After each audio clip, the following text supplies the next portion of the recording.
So here we have the power button. This is the sleep button on the 3DS. You don't have a sleep button because you just close it.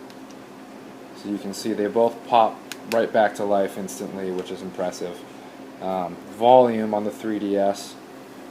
You got the slider tab, full volume, off volume, full volume. And then also the Wi-Fi switch, so either flick it up to turn it off and this light goes off, or flick it up to turn it on. On the Vita, the same thing. We have a volume up and down. They're actually buttons like on a smartphone or something like that. There is no Wi-Fi switch. It's actually in the settings. You can turn off the Wi-Fi or turn on airplane mode, something like that, if you're familiar with the smartphone flight mode. This has the pen in here, which is definitely long. It's impressive. Nintendo pen slides in here, so that's cool. And what else? You can draw notes in here if you're in the middle of a game and you want to scribble down some notes on a page. It'll remember what game you were playing in and bring up the certain notes when you're in certain games, so that's cool. Something else I'd like to compare is the analog sticks. There's a lot of controversy over the 3DS only having one, but I think it's fine. I mean, buy a Circle Pad Pro if you want it, but I think Nintendo is competent enough to make impressive games with only one analog stick. The analog stick on the 3DS XL I noticed is a little stiffer. I was playing Mario Kart, and I thought, oh, this is a little more stiff than the original 3DS one was, but maybe that's because I just beat it up too much or something like that. So there's that. D-pad, pretty predictable. Definitely very, very clickable, which is something that I like. And you got the analog sticks on the Vita. The first time you use it, they seem like they have some small movement, but when you play an actual game with it, it basically feels like you're using real analog sticks, which is awesome. You don't click down, which is I think something they probably could have snuck in there, but they use things like touch the screen or touch the rear touchpad to substitute for clicking in the sticks. And the D-pad is just as awesome as on a DualShock controller. So I'm not sure if there's anything I missed. There's definitely a pretty big tour and a pretty good comparison with size and features, feature for feature. If I had to say which one I liked more, to be totally honest with you, it's almost impossible to make that decision. I think the Vita is basically what I imagined a handheld would be of my dreams if I was dreaming. It's got everything you could want, plus motion sensing and touchscreen and rear touchpad, which works really well in the web browser. If you don't want to block what you're viewing, you just stroke it like that. So I'll show you the stores real quick too while I'm at it. There's a PlayStation store. See how fast they load too. So the Vita just hops right on the Wi-Fi, picks it up. It's not going to hang out on Wi-Fi if it doesn't need to, because that's just going to waste the battery. Oh good, a corrupted SD card. That's awesome. Yeah, sure, let's reset it. It's probably because I was turning it off while it was trying to introduce me to different features, but anyways,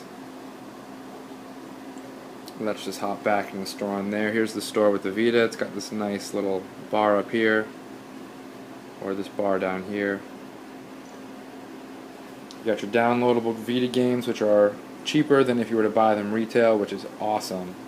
On the Nintendo store, if you're buying a retail game like New Super Mario Bros. 2, it's the same price if you go to Best Buy, so that's pretty annoying. You think that they would follow Sony's lead and give some sort of discount.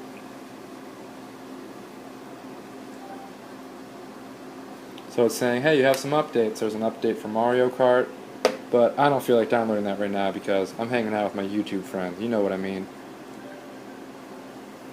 So here it's saying, buy New Super Mario Bros. 2. You know, it's got a similar scrolling thing as on the Vita, which is neat. Got your virtual console.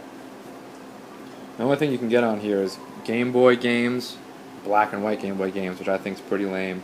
Game Boy Color games, Game Gear games, which is by Sega, and then a bunch of specialized games which are only for the 3DS and the DSi. So I think it'd be cool if they had, I don't know, more recent games like Nintendo 64 or crazy stuff like that, but they don't, so hopefully one day. But all in all, I think first impressions and long-term impressions of each. First impression of the Vita is, holy crap, I can't believe Sony actually made this thing. This is incredible. This is what I always wanted. And after using it for a long time, I still feel that way. I was hoping for a couple more games to come out, but I'm a patient person. If you're a gamer, you're a patient person. So as far as the hardware and the features and everything that it can do, this is what you've been dreaming of if you like playing video games and you want to play them on the go. It's got everything you want and more. 2 cameras, touchscreen, back touch panel, all these controls. First impression of the Vita is, holy crap, I can't believe they made this thing and it's real, I'm not dreaming. First impression of the 3DS XL. Wow, Nintendo stepped their game up and they are competing on an even playing field now with Apple and Sony and Microsoft, because this thing is truly impressive.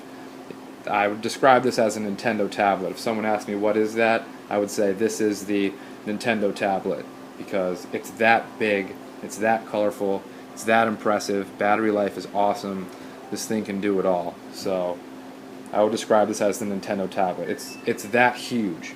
And if you're on the fence, I don't know if I should get a 3DS XL because I have a 3DS.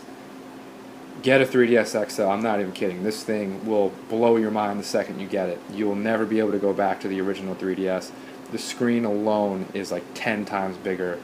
The graphics are that much more colorful. It's just incredible. And you don't notice the jaggies at all. Everyone's saying, I'm afraid I'm going to see some jagged edges. You don't see it at all because you can't believe that you're playing on such a huge screen. So now let's say long-term impression. Just want to see if I can get this to do something cool in the background. Whoa, REO, thanks for showing up, buddy. So long-term impressions of the Vita. This thing is awesome. Battery life is awesome. I'm really impressed with it. But I think I wish the games were coming out quicker. So once we get Call of Duty and other games like the All-Star Smash Brothers copy, PlayStation Battle Royale, if you buy that on PlayStation 3, you get a free copy for the Vita. That's a really awesome idea by Sony. I think that's going to sell a lot of Vitas alone. So once we get the games, also Assassin's Creed, that we've really been waiting for since we bought this thing is just going to be even better, and I'm already super impressed with it. And long-term review of this, the 3DS XL, I mean, to hold such a giant, high-quality Nintendo device in my hands, it just blows my mind every time. I mean, a lot of people say, oh, Nintendo's for kids or things like that, but when you use the 3DS XL, you can't believe that Nintendo made it. It's like an iPad. I mean, this thing is huge, it's gorgeous, it's beautiful, it's really impressive. So if you're on the fence, there's no question. I would not hesitate for a second to tell someone, trade in your old one and get the new one, or get the new one, transfer your data, then sell your old one so that you can have the new one. Because honestly, the 3DS XL is unbelievably impressive. I mean, I can't even stress that enough. See how big this thing is? Look at how big the screen is on this thing. And do you see any jaggies? I don't see any jagged edges. And keep in mind that there's no jagged edges at all. You have nothing to worry about. So I would give the PlayStation Vita, I would give it a 9 just because I'm a little bit tired of waiting for games. I would give the 3DS XL a 10 only because the games are already here and it's getting more games. So let's drop some bananas as Wario with my banana colored hat and shirt. I love Wario's purple. Also something I want to point out is I almost got the blue one. Thought it looked a little too sissy for me. I got the red one, and this red color is awesome. It's like if Mario was an adult. This is like adult Mario red. It looks really awesome, totally cool, and I love it. I would have been pissed if I got the blue one. Also, I'll show you real quick the SD card slot. Pop this thing up, and then it slides out a little bit. And in there you got your SD card. It goes in upside down. Sorry about the lighting. It goes in upside down just like on the original 3DS, and then I'll show you the memory card slot on the Vita. It's right here. Can you even see that? Look at that. There it is. Hello, friend. Pop this door open the same way, and you get this tiny little proprietary memory card in there. Sorry about the lighting. Also, I'll just show you in here while we're at it what's inside these slots. What's inside your slots, Vita? Pop this one open. Kind of got to grow a nail and get it in there, but it's not that bad. I'm kidding. It's a piece of cake to open that. And you got your game card in there. Then that clicks shut. And then what's in this mysterious port, you say? Well, you're about to find out. What's in here? Da-na-na-na. I don't even know what that is. And you know what? Sony doesn't either. They got nothing that goes in there. But they will one day. I like the idea of expansion. So neither of them has rumble, which is fine because, you know, you can't have everything, I guess. But as you can see, these are both mammoths. These things are huge. We've certainly come a long way in the future. Also got the shoulder buttons up here. You got a good click to them. Got a good click to them. Definitely awesome. Then you got your card that slides in there. Then you got this other, that's the charging port. And on the Vita, there's the charging port down there. Also the headphone port there. And here's the headphone port. Where are you? There you are. And if you see, this one's got the lanyard holes. Well, look, so does the 3DS. It's got double lanyard holes. Anyways, guys, you asked for a more in-depth review or comparison of both.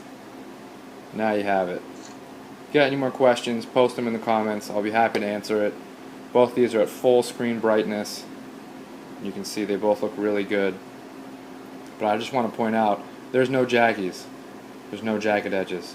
This huge screen, it almost feels like I'm playing a whole different console after the 3DS. I would describe this as the next one after the 3DS, literally, like the next generation of Nintendo's handhelds, because they've never made a product like this, and this thing is awesome.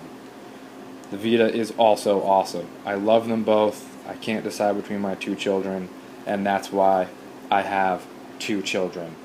I love them both, and I will be cuddling them tonight when I fall asleep. So please feel free to like, comment, or subscribe. Post any questions you have in the comment box, and I'll answer them as soon as I can. Thanks, guys. Really appreciate it.